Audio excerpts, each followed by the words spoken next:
How important was it for you guys to finish that 4 out of 5 stretch on the road, 4-1, and now to finally get 2 out of your last 3 at home? Yeah, it was big. Obviously, we feel like we've gotten some momentum now. We feel like we're doing well game to game, but we just got to keep approaching it the exact same way, take it one game at a time. And we've seen earlier in the year what it's like to get too high on ourselves, and we just got to make sure we just keep taking it one game at a time. Remember the preparation it takes each week, and just keep plugging along.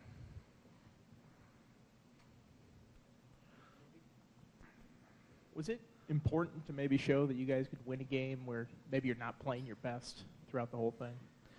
Yeah, I honestly think that's really important to show that, like you said, when things are a little bit sloppy, still just finding a way to win. Because at the end of the day, it doesn't say that it was a sloppy win or a very good loss. It just says win or loss. So, finding a way to win those games that, don't always look the prettiest, I think shows what kind of team we have and the character we have on our team, the kind of guys we have. So.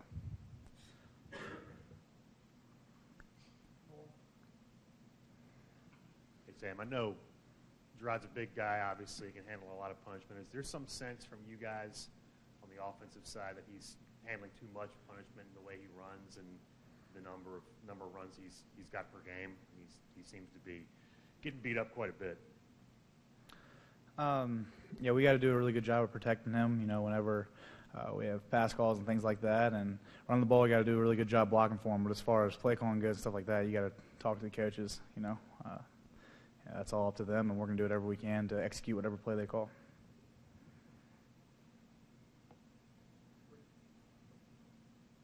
Do you get a sense that this last stretch was really physically taxing on this team, or do you guys think that you guys came through it well physically? Football, no matter what kind of stretch you have, is physically taxing. It's a violent game, and you're going to be sore, but at the end of the day, every team is sore at this point in the season, so you just got to make sure you're rehabbing your body, taking care of your body right, and just keep going. No one's going to slow down for you. No one's going to feel bad that you got little aches and bruises here and there, so we just got to keep plugging along and keep doing what we do. I don't know how closely you looked at the play for Terrell where he got ejected, but I'm curious as a running back, they always teach you to low man wins and that kind of stuff.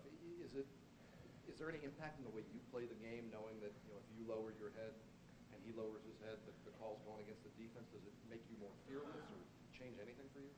No, honestly, I don't think about it at all. You just go out and play the same way you have since you were little and just play hard. They have these rules in there to protect us, and however they call it, it's not up to me. And as far as everything else goes, talk to Coach Fuente about it, but yeah. Was there a teaching phrase or anything when you were in high school? I remember see what you hit about teaching guys to keep their heads up. Was there anything you remember from high school about what they taught you in terms of what to do with the top of your helmet? Yeah, like you said, all the time, it's just make sure your eyes are up and basically just see what you hit and everything you do. And you can get in a dangerous situation when you put your head down. And like I said, all those rules are there to protect us. We don't want anything really bad happening. So, they're good rules, and, we obviously got to abide by them. I know the division title was a goal of this team before the season, and now it's sort of within sight here. I know you guys say 1-0 every week, but do you, as a leader, have to ever address, the thoughts of possibly getting that goal that you guys are trying to achieve? Yeah, and I know it sounds cliche, but we can't think about that when, you have a game right in front of you. If you look too far ahead of you, you're going to trip over something that's right in front of you, and I honestly believe that. So we just got to worry about Georgia Tech right now, and what happens at the end of the season is what happens. So right now we just got to worry about Georgia Tech. We can't worry about anything else. Is there a reality, though, that some guys might think about that being a reminder that they don't? Yeah, there's definitely just the reminders to stay focused on this week because at the end of the day, we put ourselves in a good position, and we know what could happen, but that means nothing if we don't go make it happen. So, like I said, we got to go make sure we worry about Georgia Tech right now and nothing else.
thanks again to the Hokie Nation that turned out to the game. Just looking at the video and reflecting back on it, it was pretty special to have that many fans down there at the ball game. I know our kids appreciated it. I certainly did on behalf of our staff. I just want to thank everybody that came out. We'll certainly need them again this Saturday. We'll get to come back home. We've got a tough matchup with Georgia Tech, Coach Johnson and his triple option attack, and really put pressure on you in a lot of different ways in terms of forcing you to be efficient offensively in your limited opportunities. Obviously, defensively, you got to be assignment sound, be good tacklers, have your eyes in the right spot, and defend 4 downs. So it'll be a great team challenge. I know our kids will be looking forward to it, and hopefully have a great week of practice. Okay, raise your hands and reach to the microphones for questions. Start with Mike. Obviously, Bud has a lot of familiarity with this offense and going against it. I'm curious, in your career, Navy, or is there any reference point you have for kind of what they do there at Georgia Tech? We played Navy last year at Memphis. When I was at TCU, we played Air Force. If you look at the Navy-Notre Dame game last week, Notre Dame had 6 possessions on offense, scored on 5 of them, 3 touchdowns and 2 field goals, and lost. Kicked a field goal to go down by 1 with 7.5 minutes left and never got the ball back. It really forces you to make the most of your time on offense. I'm not suggesting that it's a bigger challenge offensively than it is defensively. I understand that. Part of the reason that it is a challenge defensively is you don't see it every day, and they're very good at running it. I mean, Coach Johnson and his staff have the answers. When you give them something, they certainly can counterpunch with that. But it is certainly an obstacle that has to be tackled in all phases of the game. That's actually exactly where I was going. Does it change the way then that you call the game offensively because you know your opportunity to limit? Can you be more aggressive, or do you have to guard against that and just execute? Well, I don't know that it can change too much your philosophy of what you're trying to accomplish. I think there may be some small decisions throughout the course of the game that you may take that into consideration. Obviously all is based on time and situation and all that sort of stuff, but it's certainly a factor. I don't know that game planning throughout the week you make a conscious decision to do anything differently. Justin, as an offensive guy, do you sort of appreciate an offense being run like that? Do you incorporate any elements of spread option type stuff into your offense as well? Yeah, we try to. When I went to TCU, I got introduced to running some option, certainly not to this extent. And I've always felt like having an element of that in your offense was advantageous. And we've kept it in it everywhere we've been, every stop along the way. Again, certainly not to this extent, but I think as coaches, we always have respect for guys that have answers in terms of, whether you're talking about Bud and his defense or Bud and the way we play defense and the adjustments we make to, the triple option offense or the spread offense, whatever it is, you've got to have adjustments and answers to certain problems. You've got to be able to fix it. There are a lot of good offenses out there. There's a lot of good defenses. The 50 defense is a good defense. 4-3 is good. 4-2-5 is good. All those things are good, but it comes down to, can you make the small changes necessary to give your guys a chance? And you might not always pull them off on a weekly basis, but as a coach, can you make those small adjustments to give yourself a chance? And you can see that they certainly can. They've been doing it for so long. They're so adept at it that they're comfortable with the nuances that they need to tweak in order to give themselves a chance to have success. A couple things. Do you have a designated guy from the scout team who does the Justin Thomas role, or a couple guys at all?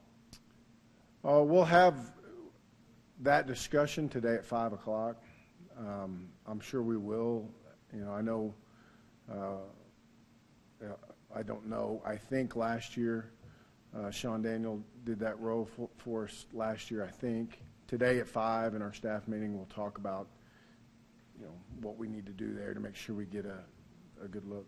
You have a couple candidates in mind, just because that's such a unique quarterback role. I didn't know if there was a couple guys that you thought. No, I don't have anybody off the top of my head right now. I mean, I'll be anxious to take the defense's input on what they think they need. You can't teach them to run the triple option. You've got to, they can't actually go out there and read it. You've got to do the best you can to simulate it. That's the other challenge is simulating this. It's a little bit foreign. I know in the past, and I imagine it's probably the same with Coach Foster still here, do you practice a lot without the ball? We have done that in the past to make sure your assignment correct, and it's very difficult, like we said, to actually have that guy make the reads. So oftentimes you can do it like that. Other questions for Coach? Raise your hands and reach to the microphone. Ricky? Do you get a sense of relief that you guys are finally through that tough 4 out of 5 stretch on the road? Now you guys get to finish with 2 or 3 at home? A sense of relief? No, I don't feel any relief. We're anxious to play this week. I mean, I'm happy that we won the game last week, and I felt a sense of relief after it was over with. But I feel a strong sense of trying to get ready for Georgia Tech. I'm happy that we're playing at home, but I know we have a huge challenge, and like I've talked about many weeks, previous weeks don't really mean anything in terms of what we're trying to accomplish this week. So, and I think our kids feel that. I mean, they understand the level of intensity it's going to take, the workload it's going to take to give ourselves a chance. Are there a few guys, maybe senior leaders in particular, who help keep the team on that message? Because obviously at this point, people are talking about Orlando and all the things that are going right. Are there a few guys in the locker room that you've noticed that really kind of steer the ship? Yeah, I think, well, first of all, our entire senior class has done a great job since we've walked in the door of listening and taking the message and spreading it. And, really all of those guys have done a great job, whether it's Chuck or Sam or John McLaughlin or Augie or Woody or Nigel. I mean, they've all done a great job. They're all high-character guys that really want what's best for Virginia Tech and are willing to do whatever it takes and are good listeners. So I don't know if there's only one or two. The way I view it is I've always kind of grouped all of those guys together. They've all done a great job kind of helping steer the group. And specifically when you look at Sam, when you first got here, we asked you a ton of questions about how exciting would it be to use him in different spots. What's it been like to coach him this year? What's your experience with Sam been like?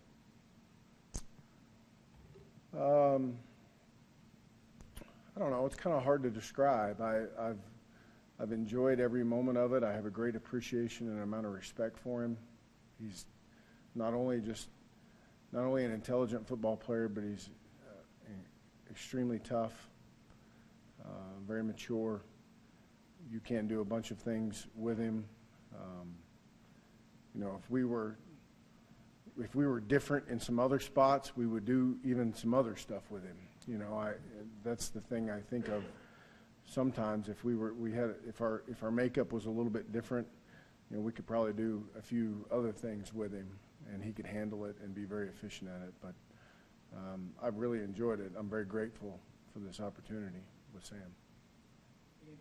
I don't know if you had any update on Stroman you wanted to share with us, but if he's out for any sort of extended period of time, how big of a blow is that, sort of considering everything that he does for this team? No, I don't have any real updates on him. It was a scary-looking thing. I was concerned, obviously, when it happened. We've gotten a lot of good news about it, is what I'll say. Coach, at this point in the season, have you as a staff had a chance to kind of look back and reflect on what's gone right so far and what still needs to happen, or are you guys just straight ahead as far as what Virginia Tech football is doing? No, not much time to look back. We, during the bye week, some good. We always do self-scout and self-evaluation, but now you don't have time for that. If you spend too much time on anything other than the next task at hand, then it's going to catch up to you pretty quick. Thank you, Coach. You bet. Thank y'all.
I guess this is sort of a week that the middle linebacker looks forward to quite a bit. Do you look forward to this Georgia Tech matchup, considering you're probably going to have a huge role? Yeah, I think it's really fun. Georgia Tech week, especially at the mic position, just flying around and trying to make plays all over the field. Yeah, it's pretty much designed for the mic to make a lot of tackles, so I think it's pretty fun. What is it about this offense that makes it so difficult to slow them down? Is it just execution on their part? Yeah, I think they do a lot of things to mess with your eyes. Like fake handoffs, pitches, and so you just got to be like fundamentally sound, and you just got to make sure that you're doing your job. That you're not trying to do too much, and because then they'll expose you, and a gap will be exposed, and they have the potential to take it to the house. So. How physically taxing was this last stretch of games where you guys played 4 out of 5 on the road, and how healthy are you guys feeling right now? Yeah, it's been pretty hard on all of our bodies, but the coaches try to help us out like during the week and try to take it off us physically, and so it's been helping us a lot throughout the weeks, and that we could just go on Saturday and just play physical and play hard. But yeah, it's been pretty tough on our bodies.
John, knowing that you guys are going to probably have limited possessions on offense, does it put an onus on you guys as an offensive line to make sure that every play is blocked as well as it can be and every play is executed as well as it can be?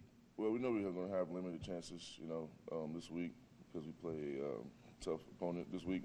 You know what they do on the other side of the ball, but I'm not going to say everything has to be perfect, but we do have to take advantage of all our chances that we do get. We'll go to the back of the room with Jason. John, you blocked for Logan Thomas a couple of years ago, and I'm not saying that Gerard is Logan Thomas, but the way he runs, the way he's been asked to kind of take on a lot of hits, it's kind of similar in a lot of ways. I mean, as an offensive lineman, can you tell any similarities between blocking for Logan and blocking for Gerard when he takes off?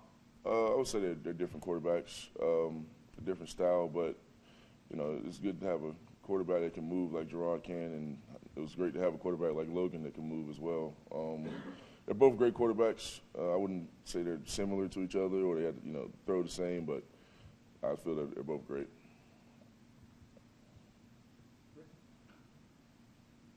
Coach said that really the entire group of seniors have been very good this year of taking the message from the coaches and disseminating it throughout the rest of the team. How hard has it been to keep this team focused with a bunch of young guys when you've got so much expectations about possibly going to the ACC title game? I wouldn't say it's anything hard, but it's, like you said, we just get the message from Coach, and we try to instill that in the young guys, let them know that we got to take it one game at a time. Like, we really have to take it one game at a time, really try to go 1-0 every week. How much pride do you take as a senior in seeing Virginia Tech having what seems to be its best season since you've been here and best season since at least 2011? I take a lot of pride in it. I feel like, like I said before, the seniors jumped in and from the start. That we knew what Coach Fuente was trying to do, and the only thing now we just got to keep going, keep it 1 week at a time. I don't know if you guys keep stats on this when you watch film or anything. Do you keep track of when you guys push the pile as an offensive line, how many extra yards you get on plays like that? It seemed like there was a lot of that at Duke. Yeah, it was. We don't. That's not something we keep track of. That's just something that we, in the offensive line room, take pride in doing, pushing the pile. He did, and I was celebrating with him. Do you have anything else for John? Okay, thank you for coming in. Thank you. Appreciate it.